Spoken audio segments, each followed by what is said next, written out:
The way the opera is described, of course, is a combination of how I've spoken about the opera, how Cordelia have spoken of the libretto, and how Sylvia, of course, perceives the staging. So it's, I think, out of the adjectives that are constantly being used, probably each of them refers to us in different ways. The political, of course, to me, lies primarily in the text. And when Cordelia and I speak, you know, for me, what's interesting about this libretto is the ambiguity between what is the metaphor and what is the subject, the object, we can say. Because Cordelia, actually, she began, again, her research into all these tree networks and thinking a lot about environmental destruction, solasthesia, and so forth. And she wrote a story of love as a metaphor for a destructive relationship of humans and the environment. But actually, when you read the libretto, and she says so herself when we discuss, she's not sure anymore what is the metaphor. Is it actually, is the destructive relationship with the environment actually the metaphor for our destructive relationship with each other? And that's something, if we speak on a political level, that's quite interesting.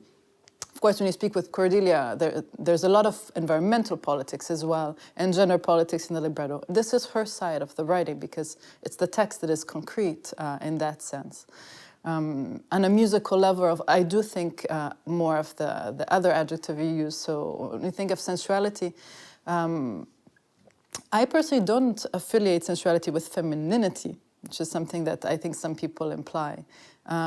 Sensuality for me, first of all, comes from the idea of beauty, of aesthetics, of course, timeless discussion in the world of art, and something that still remains very abstract. You know, what is art? What qualified goes art? People often speak of aesthetics and beauty and sensuality. So that's interesting, that choice of word, because I think it's a word that comes with quite a lot of baggage.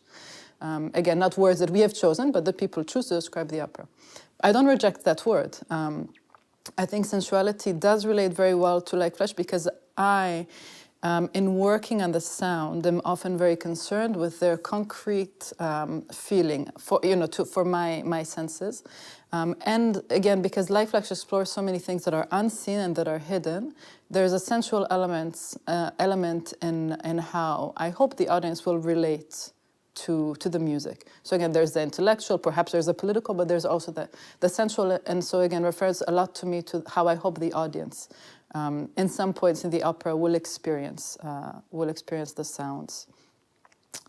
Éternel. This word I haven't heard yet. To me, I think of it as, yes, timeless, I guess, if we translate it.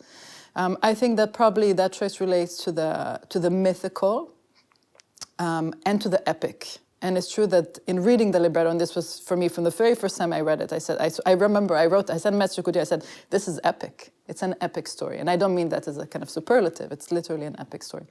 And that makes it, I suppose, timeless, because it keeps referring back to topics that we know, and also to the histories that we know, and some histories that we maybe are discovering and uncovering. The word ecological, again, has its political aspect, and for that we need to refer more closely to the libretto, because Cordelia covers these subjects very, very thoroughly. And this is one of her main interests now for a few years, and an interest that she continues with beyond also the libretto. The opera does put into question, and again, through analogies, the relationship with the environment. To say that this opera gives us an answer, obviously no. I mean, art does not give us answers. It poses questions, and when it's successful, it also allows us to relate to something that's personal to us. So it's not, Like Flesh is not an opera, an ecological opera, in the sense that it tells you how to make the world a better place. It's absolutely not the thing that is interesting here, and that's usually not how you also relate to people. And again, for this we have politics. For this we don't make art. The ambiguities in the story of the opera, the ambiguity between what is relationship with the environment, what is relationship between ourselves, what is our relationship between just human expression, if it's gender, if it's the body, if it's love.